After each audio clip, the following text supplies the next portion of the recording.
ನಮಸ್ಕಾರ ಫ್ರೆಂಡ್ಸ್, ಎಲ್ಲರೂ ಆರೋಗ್ಯದಲ್ಲಿ ಅಂತೇಳಿ ಬಯಸ್ತಾ ಇದ್ದೀನಿ. ಈಗ ನಾವು ಉತ್ತಮ ಆರೋಗ್ಯ ರೂಪಿಸ್ಕೋಬೇಕು, ಅದ್ರ ಬಗ್ಗೆ ತಿಳ್ಕೊಳಕ್ಕೆ ಹೋಗ್ತಾ ಇದ್ದೀವಿ.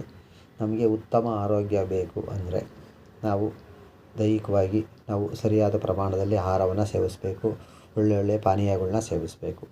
ನಾವೇನು ಮಾಡ್ತಾಯಿದ್ದೀವಿ, ಉಸಿರಾಟ ಗಾಳಿ ಸರಿ ಇಲ್ಲ, ಪೊಲ್ಯೂಟೆಂಟ್ ಆಗಿದೆ, ಸ್ಮೋಕು ಮತ್ತು ಡಸ್ಟ್ ಮಿಕ್ಸ್ ಆಗಿದೆ. ನೆಕ್ಸ್ಟು ಕುಡಿಯೋ ನೀರು ಸರಿ ಇಲ್ಲ.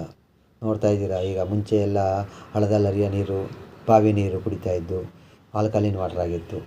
ಇವಾಗ ನಾವು ಕುಡಿತಾ ಇರೋ ನೀರೆಲ್ಲ ಅಸಿಡಿಕ್ ವಾಟರ್ ಆಗಿದೆ. ನಾವು ಪ್ಯೂರ್ ಆಲ್ಕಲಿನ್ ವಾಟರ್ ಕುಡಿಯೋದ್ರಿಂದ ನಮ್ಮ ಆರೋಗ್ಯನ ಚೆನ್ನಾಗಿಟ್ಕೋಬೋದು.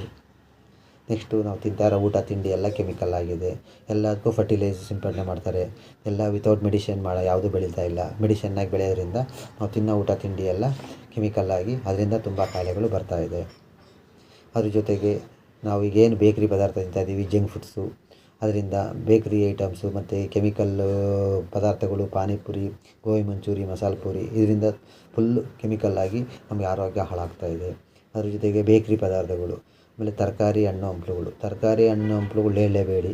ಎಲ್ಲ ಫರ್ಟಿಲೈಸರ್ ಒಳಗಡೆ ಡಿಪ್ ಮಾಡಿ ಇಟ್ಬಿಟ್ಟು ಫ್ರೆಶ್ಶಾಗಿ ಪ್ಯಾಕ್ ಮಾಡಿರ್ತಾರೆ. ಅದು 6-15 ತಿಂಗಳು ಆದರೂ ಕೆಡಬಾರ್ದು. ಆ ರೀತಿ ಮಾಡೋದ್ರಿಂದ ನಾವು ಕೆಮಿಕಲ್ನ ದಿನನಿತ್ಯ ಊಟ ತಿಂಡಿ ತರಕಾರಿಯಲ್ಲಿ ಹಣ್ಣುಗಳಲ್ಲಿ ಸೇವಿಸ್ತಾ ಇದ್ದೀವಿ. ಇಷ್ಟೆಲ್ಲ ಸಾಲದು ಅಂತ ಹೇಳಿ ನಮಗೆ ಬ್ಯಾಡ್ ಹ್ಯಾಬಿಟ್ಸ್ಗಳು, ದುಶ್ಚಟಗಳು ಬಲಿಯಾಗಿದ್ದಾನೆ ಮನುಷ್ಯ. ಬ್ಯಾಡ್ ಹ್ಯಾಬಿಟ್ಸು ದುಶ್ಚಟದಿಂದ ಅವನೇ ತಮ್ಮ ದೇಹನ ಹಾಳು ಮಾಡ್ಕೊಂಡಿದ್ದಾರೆ. ಹಾಗಾಗಿ ಬ್ಯಾಡ್ ಹ್ಯಾಬಿಟ್ಸನ್ನ ದುಶ್ಚಟದಿಂದ ಬಾಡಿ ಹಾಳಾದಮೇಲೆ ಆರ್ಗನ್ಸ್ ಎಲ್ಲ ಹಾಳಾಗಿರುತ್ತೆ. ಆಲ್ರೆಡಿ ನಾವು ಕೆಮಿಕಲ್ ತಿಂತಾ ಇರ್ತೀವಿ, ಅದಕ್ಕೆ ಇದು ಬೇರೆ. ಅದಾದಮೇಲೆ ನಾವು ಪ್ರತಿಯೊಬ್ಬರ ಮೇಲೂ ಒಂದು ಫ್ರಿಜ್ ಅನ್ನೋದಿರುತ್ತೆ. ಅದನ್ನು ಫ್ರಿಜ್ ಅಂದರೆ ನಾವು ಕನ್ನಡದಲ್ಲಿ ತಂಗಳು ಪೆಟ್ಟಿಗೆ ಅಂತೀವಿ. ಏನೇನು ಉಳಿದಿರುತ್ತೆ ಅದನ್ನೆಲ್ಲ ಅದಕ್ಕೆ ಫ್ರಿಜ್ಜಲ್ಲಿ ಇಟ್ಟಿರ್ತಾರೆ. ಫ್ರಿಜ್ಜಲ್ಲಿ ಇಟ್ಕೊಂಡು ನಾವು ಏನೇ ತಿಂದ್ರೂ ಅದರ ಸತ್ವ ನಮ್ಮ ಬಾಡಿಗೆ ಸಿಗೋಲ್ಲ. ಏಕೆಂದರೆ ಫ್ರಿಜ್ಜಲ್ಲಿ ಇಟ್ಕೊಂಡಿರೋದ್ರಲ್ಲಿ ನಾವು ಏನೇ ಒಂದು ಐಟಮ್ ತೆಗೆದು ತಿಂದ್ರೂ ಅದರಲ್ಲಿರೋ ಪೋಷಕಾಂಶಗಳೆಲ್ಲ ಸತ್ವಹೀನ ಆಗಿರುತ್ತೆ. ಏಕೆಂದರೆ ನೋಡಿ, ಉದಾಹರಣೆಗೆ ಹೆಸರು ಕಾಳು, ತರುಣಿಕಾಳು, ಹುಳ್ಳಿಕಾಳು ಇರ್ಬೋದು, ಅದರೊಳಗಡೆ ತೊಗರಿಕಾಳು ಇರ್ಬೋದು, ಅವನ್ನೆಲ್ಲ ಇಟ್ಬಿಟ್ಟು ಶೇಖರಣೆ ಮಾಡಿಕ್ಕಿರ್ತಾರೆ. ಶೇಖರಣೆ ಮಾಡಿಕ್ಕಿರೋದು ತಗೊಂಡೋಗಿ ಭೂಮಿ ಒಳಗಡೆ ಹಾಕಿ ಒಂದು ಸಹ ಮೊಳಕೆ ಆಗೋಲ್ಲ. ಅದೇ ನೀವು ಹೊರಗಡೆ ಚೀಲದಲ್ಲಿ ಇಟ್ಟಿರೋದು ಹಾಕಿ ಅದು ಬೇಗ ಮೊಳಕೆ ಆಗುತ್ತೆ. ಏಕೆಂದರೆ ನಾವು ಫ್ರಿಜ್ಜಲ್ಲಿ ಇಟ್ಕೊಂಡಿರೋ ಐಟಮ್ನ ನಾವು ಯಾವುದೇ ಒಂದನ್ನು ಭೂಮಿ ಒಳಗಡೆ ಬಿತ್ತನೆ ಮಾಡಿದ್ರೆ ಒಂದು ಸಹ ಮೊಳಕೆ ಆಗೋಲ್ಲ. ಆ ಭೂಮಿ ತಾಯಿಗೆ ಸಹ ಗೊತ್ತು ಆ ಫ್ರಿಜ್ಜಲ್ಲಿ ಇಟ್ಟಿರೋ ಐಟಮ್ನಲ್ಲಿ ಸತ್ವ ಇರೋಲ್ಲ ಅಂತೇಳಿ. ಅದಕ್ಕೋಸ್ಕರ ದಯವಿಟ್ಟು ಫ್ರಿಜ್ಜಲ್ಲಿರೋ ಐಟಮ್ನ ಯಾರೂ ತಿನ್ನಬೇಡಿ. ಅದರಲ್ಲೇನೂ ಸತ್ವ ಇರೋಲ್ಲ. ಕಸ ತಿಂತೀವಿ, ಕಸನ ಕಳಿಸ್ತೀವಿ. ಅದಕ್ಕೋಸ್ಕರ ಫ್ರಿಜ್ಜಲ್ಲಿ ತಿನ್ನೋದ್ರಿಂದ ನಮಗೆ ಗ್ಯಾಸ್ಟ್ರಿಕ್ ಜಾಸ್ತಿ ಆಗ್ತಾ ಹೋಗುತ್ತೆ. ಸರಿನಾ? ಇದಾದ ಮೇಲೆ ನಮಗೆ electric equipments, mobile, phone, TV, laptop, computer, ಇದರಿಂದ ನಮಗೆ ಏನು ಎಲೆಕ್ಟ್ರಿಕ್ ವೇವ್ಸ್ ಬರ್ತವೆ, ತರಂಗಗಳು ಬರ್ತವೆ. ಆ ತರಂಗಗಳು ನಮಗೆ ಬ್ರೈನ್ ಮೇಲೆ ವರ್ಕ್ ಆಗಿ ಬ್ರೈನ್ ನರ್ವಸ್ಗಳು ವೀಕ್ ಆಗ್ತಾಯಿದ್ದಾವೆ. ಮಕ್ಕಳುಗಳು ಮೊಬೈಲ್ಗಳಿಗೆ, ಟಿವಿಗೆ, ಲ್ಯಾಪ್ಟಾಪ್ಗೆ ಅಡಿಕ್ಟ್ ಆಗಿ ಅವ್ರನ್ನ ಬ್ರೈನಲ್ಲಿರೋ ನರ್ವಸ್ ಸೆಲ್ಸ್ಗಳು ವೀಕ್ ಆಗ್ತಾಯಿದೆ. ಅವರು ಅದಕ್ಕೆ ಅಡಿಕ್ಟ್ ಆಗ್ತಾಯಿದ್ದಾರೆ. ಅದರಿಂದಲೂ ಅವರು ಆರೋಗ್ಯ ಕುಂಠಿತ ಆಗ್ತಾಯಿದೆ. ಇದಾದಮೇಲೆ ಮನುಷ್ಯ ಮೈನ್ ಬ್ಯಾಡ್ ಥಿಂಕಿಂಗು, ನೆಗೆಟಿವ್ ಥಾಟ್ಸ್, ಅದ್ರ ಜೊತೆಗೆ ಸ್ಟ್ರೆಸ್ ಅಂದ್ರೆ ಗೊತ್ತು. ಈಗ ನೈಟೆಲ್ಲ ಕೆಲಸ ಮಾಡ್ತಾರೆ, ಹಗಲೆಲ್ಲ ಮಲಗಿರ್ತಾರೆ, ನಿದ್ದೆ ಬರುತ್ತೆ, ಸ್ಕಿಪ್ ಮಾಡ್ತಾರೆ, ನಿದ್ದೆ ಮಾಡಲ್ಲ. ಊಟ ತಿಂಡಿ ಆಮೇಲೆ ಮಾಡೋಣ ಅಂತೇಳಿ ಸ್ಕಿಪ್ ಮಾಡ್ತಾರೆ. ಹಾಗಾಗಿ ಸರಿಯಾದ ರೀತಿ ನಿದ್ದೆ ಮಾಡ್ದಲೇ ಇರೋದು ಸ್ಟ್ರೆಸ್ ಕೊಡೋದು ದೇಹಕ್ಕೆ. ಹಾಗಾಗಿ ಅವರು ಬ್ಯಾಡ್ ಥಿಂಕಿಂಗು, ನೆಗೆಟಿವ್ ಥಿಂಕಿಂಗ್ ಮಾಡೋದು, ಇದರಿಂದ ಅವ್ರ ಜೀವನನ ಅವ್ರು ಹಾಳು ಮಾಡ್ಕೊತಾ ಇದ್ದಾರೆ. ಹಾಗಾಗಿ ಅವರು ಇದರಿಂದ ಆಚೆ ಬರಬೇಕು. ಈಗ ನಾವೇ ನೆಗೆಟಿವ್ಸ್ನ ಇಷ್ಟೆಲ್ಲ ತೊಗೊಳೋದ್ರಿಂದ ನಮ್ಮ ದೇಹ ಹಾಳಾಗ್ತಾಯಿದೆ. ಈಗ ಮೊದಲಿಂದ ಒಂದೊಂದೇ ಹೇಳ್ತಾ ಹೋಗ್ತೀನಿ. ಕುಡಿಯೋ ನೀರು ಸರಿ ಇಲ್ಲ, ನೀರಿಂದ ತುಂಬ ಕಾಯಿಲೆ ಬರ್ತಾಯಿದೆ. ಉಸಿರಾಟ ಗಾಳಿ ಸರಿ ಇಲ್ಲ, ಅದರಿಂದ ತುಂಬ ಕಾಯಿಲೆಗಳು ಬರ್ತಾಯಿದೆ. ನಾವು ತಿನ್ನೋ ಊಟ ತಿಂಡಿ ಎಲ್ಲ ಕೆಮಿಕಲ್ ಯುಕ್ತ ಆಗಿದೆ. ಏಕೆಂದರೆ ಸರಿಯಾಗಿ ಊಟ ತಿಂಡಿ ನಾವು ಯಾವುದನ್ನು ಒಳ್ಳೆಯ ಪೌಷ್ಟಿಕಾಂಶ ಇರೋದು ತಿಂತಾಯಿಲ್ಲ. ಯಾವುದೇ ತರಕಾರಿ ಹಣ್ಣು ತಗೊಳ್ಳಿ, ಎಲ್ಲ ಅದಕ್ಕೆ ಫರ್ಟಿಲೈಸ್ ಹಾಕಿರ್ತಾರೆ. ಅದರಿಂದ ನಮ್ಮ ದೇಹ ಹಾಳಾಗ್ತಾಯಿದೆ. ಈಗ ನಾವು ಯಾವುದೇ ಒಂದು ಬೇಕ್ರಿಗೆ ಹೋಗಲಿ, ಬೇಕ್ರಿನಲ್ಲಿ ಹಾಕಿರೋ ಎಲ್ಲ ಐಟಮ್ಸು ಕೆಮಿಕಲ್ಲು ಮತ್ತು ಮೈದಾಯಿಂದ ಮಾಡಿರ್ತಾರೆ. ಬೇಕ್ರಿಲಿ ತಿನ್ನೋದೆಲ್ಲ ಕೆಮಿಕಲ್ಲೇನೆ. ಅದರಿಂದ ನಮಗೆ ಆರೋಗ್ಯ ಹಾಳಾಗ್ತಾಯಿದೆ. ಜಂಕ್ ಫುಡ್ಸು, ಇವಾಗ ಏನು ಬಂದಿದೆ ಜಂಕ್ ಫುಡ್ಸು, ಗೋಬಿ ಮಂಚೂರಿ, ಪಾನಿಪುರಿ, ಮಸಾಲೆ ಪೂರಿ, ಇದೆಲ್ಲದನ್ನು ನಮ್ಮ ಆರೋಗ್ಯ ಹಾಳು ಮಾಡುತ್ತೆ. ಆ ಟೈಮಿಗೆ ಮಾತ್ರ ಬಾಯಿ ರುಚಿ ಇರುತ್ತೆ. ಆನಂತರ ಅದರಲ್ಲಿ ತುಂಬ ಆರೋಗ್ಯ ಹದಗೆಡ್ತೈತೆ. ಇದಾದಮೇಲೆ ನಮಗೆ ಎಲೆಕ್ಟ್ರಿಕ್ ಎಕ್ವಿಪ್ಮೆಂಟ್ಸ್ ಇರ್ಬೋದು, ಅದರಿಂದಲೂ ನಮ್ಮ ಜೀವನ, ನಮ್ಮ ದೇಹನ ಹಾಳು ಮಾಡ್ತಾ ಇರುತ್ತೆ.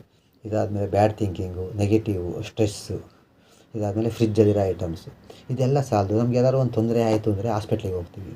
ಹಾಸ್ಪಿಟ್ಲಿಗೆ ಹೋದಾಗ ಅವ್ರು ಏನು ಮಾಡ್ತಾರೆ, ಇಂಜೆಕ್ಟ್ ಮಾಡ್ತಾರೆ. ಇಂಜೆಕ್ಟ್ ಮಾಡೋದೇನು, ಸ್ಟೆರಾಯ್ಡು. ಅವರು ಇಷ್ಟದ ಲೀಸ್ಟ್ ಬರ್ಕೊಡ್ತಾರೆ. ಅದನ್ನು ಮೆಡಿಕಲ್ ಶಾಪಲ್ಲಿ ತೊಗೊಂಬಂದು ಡೈಲಿ 2, 3, 4 ಮಾತ್ರೆ ನುಂಗ್ತೀರ. ಅದು ಏನು, ಸ್ಟೆರಾಯ್ಡು.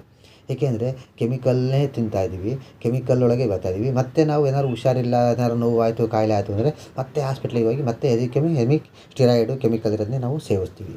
ನೋಡಿ, ಹಾಸ್ಪಿಟ್ಲಿಗೆ ಹೋಗಿ ಇಂಜೆಕ್ಷನ್ ಮಾಡೋದು ಕೆಮಿಕಲ್ಲೇನೆ, ನೀವು ತೊಗೊಳೋ ಗುಳಿಗೆನೂ ಸಹ ಕೆಮಿಕಲ್ಲೇನೆ, ಸ್ಟಿರಾಯ್ಡು. ಈ ಆರೋಗ್ಯ ಇದರಿಂದ ನೀವೇ ಹಾಳು ಮಾಡ್ಕೊತಾ ಇದ್ದೀರ. ಇದೆಲ್ಲ ದೇಹಕ್ಕೆ ತುಂಬ್ಕೊಂಡು ನಿಮ್ಮ ದೇಹನ ನೀವೇ ಹಾಳು ಮಾಡ್ಕೊಂಡಾಗ ನಾನು ಆರೋಗ್ಯವಾಗಿರಬೇಕು ಅಂದರೆ ಎಲ್ಲಿಂದ ಬರುತ್ತೆ? ದಿನನಿತ್ಯ ನಾವು ಈ ಪ್ರಪಂಚದೊಳಗೆ, ಈ ನೆಗೆಟಿವ್ ಪ್ರಪಂಚದೊಳಗೆ ಬದುಕ್ತಾ ಇರೋದ್ರಿಂದ ಇದರಿಂದ ನಾವು ಆಚೆ ಬರಲೇಬೇಕು. ಆಚೆ ಬರಬೇಕು ಅಂದರೆ ನಾವು ಯಾವುದಾದ್ರು ಒಂದು ಆಧ್ಯಾತ್ಮಿಕನ ನಾವು ರೂಢಿ ಮಾಡ್ಕೋಬೇಕು. ಕೆಲವರು ಮಾಡ್ಕೊಂಡಿದ್ದಾರೆ, ಕೆಲವರು ಯೋಗ ಮಾಡ್ತಾರೆ, ಮೆಡಿಟೇಷನ್ನು, ಧ್ಯಾನ, ಸತ್ಸಂಗ, ಸೂರ್ಯನಮಸ್ಕಾರ, ಪ್ರಾಣಾಯಾಮ, ಆಮೇಲೆ ಗಾಯತ್ರಿ ನಾಮ ಪಠಿಸೋದು, ವಿಷ್ಣು ಸಹಸ್ರನಾಮ ಪಠಿಸೋದು ಆಗುತ್ತೆ. ಇವೆಲ್ಲವರಲ್ಲೂ ಆ ಟೈಮಿಗೆ ಬಾಡಿ ಆ ದಿವಸವೆಲ್ಲ ಫ್ರೀ ಆಗಿರುತ್ತೆ.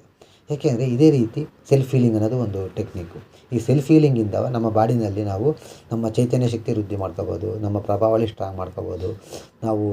ನಾವು ಹೊರಗಡೆ ಹೋದಾಗ ಏನು ಡಿಸ್ಟರ್ಬೆನ್ಸ್ ಅಂದಂಗೆ ನಮ್ಮ ಕೆಲಸಗಳು ಮಾಡ್ಕೋಬೋದು, ನಮ್ಮ ಆರ್ಗನ್ಸ್ಲಿರೋ ತೊಂದರೆಗಳ್ನ ಗುಣಪಡಿಸ್ಕೋಬೋದು. ಹಾಗಾಗಿ ಇದೇ ರೀತಿ ಇದೊಂದು ಮೆಥೆಡ್ಡು. ಹಾಗಾಗಿ ನಾವು ಉತ್ತಮ ಆಹಾರ ಸೇವಿಸ್ತಾ ಇಲ್ಲ ಅಂದಮೇಲೆ ನಾವು ಅದಕ್ಕೆ ರಿಲೇಟೆಡಾಗಿ ಏನಾದ್ರು ಒಂದು ಪರಿಹಾರ ಮಾಡಿಕೊಂಡೇ ಇರಬೇಕು. ಹಾಗಾಗಿ ಪ್ರತಿನಿತ್ಯ ನೀವು ಜೀವನದಲ್ಲಿ ಒಳ್ಳೆಯ ಆರೋಗ್ಯವಾಗಿ ಬದುಕಬೇಕು ಅಂದರೆ ನೀವು ಜೀವನದಲ್ಲಿ ಯಾವುದಾದ್ರು ಒಂದು ಟೆಕ್ನಿಕ್ನ ಅಳವಡಿಸ್ಕೊಂಡು ನಿಮ್ಮ ಆರೋಗ್ಯನ ವೃದ್ಧಿ ಮಾಡ್ಕೋಬೇಕು ಅಂತ ಹೇಳಿ ಬಯಸ್ತೀನಿ. ಧನ್ಯವಾದಗಳು. ಈಗ ಇಷ್ಟೆಲ್ಲ ನಾವು ತಿಂತಾಯಿದ್ದೀವಿ ಅಂದಮೇಲೆ ತಿನ್ನೋದ್ರಿಂದ ಏನಾಗುತ್ತೆ ಅಂದರೆ ನಮ್ಮ ಬಾಡಿನಲ್ಲಿರೋ ಚಕ್ರಗಳಿಗೆ ಸರಿಯಾದ ರೀತಿ ಎನರ್ಜಿ ಬರಬೇಕಾಗಿರುತ್ತೆ. ಸರಿಯಾದ ರೀತಿ ಎನರ್ಜಿ ಬರಲ್ಲ. ಯಾಕೆ ಅಂದರೆ ನೋಡಿ, ಈ ಚಕ್ರಗಳಿಗೆ ನಮಗೆ ಹೊರಗಡೆಯಿಂದ ಸದಾ ಇರೋದು ಎನರ್ಜಿ ಬರ್ತಾ ಇರುತ್ತೆ. ಹೊರಗಡೆ ಎನರ್ಜಿ ಬಾಡಿಯಿಂದ ಫಿಸಿಕಲ್ ಬಾಡಿಗೆ ಎನರ್ಜಿ ಬರ್ತಾ ಇರುತ್ತೆ.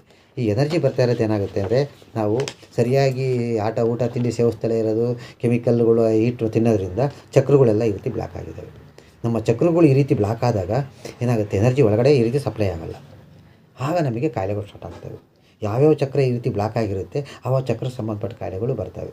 ಅದರಿಂದ ಪ್ರತಿಯೊಬ್ಬ ಮನುಷ್ಯನೂ ಅಷ್ಟೇ ನಾನು ಹೇಳೋದು, ನಿಮ್ಮ ಚಕ್ರಗಳು ಬ್ಲಾಕ್ ಆಗಿರೋದನ್ನ ಬ್ಲ್ಯಾಕೇಜ್ ಕ್ಲಿಯರ್ ಮಾಡಿಕೊಂಡು ಕ್ಲೀನಾಗಿ ಎನರ್ಜಿ ಸಪ್ಲೈ ಆಗ ಮಾಡ್ಕೋಬೇಕು. ಆಗ ನೀವು ಉತ್ತಮ ಆರೋಗ್ಯ ರೂಪಿಸ್ಕೋಬೋದು.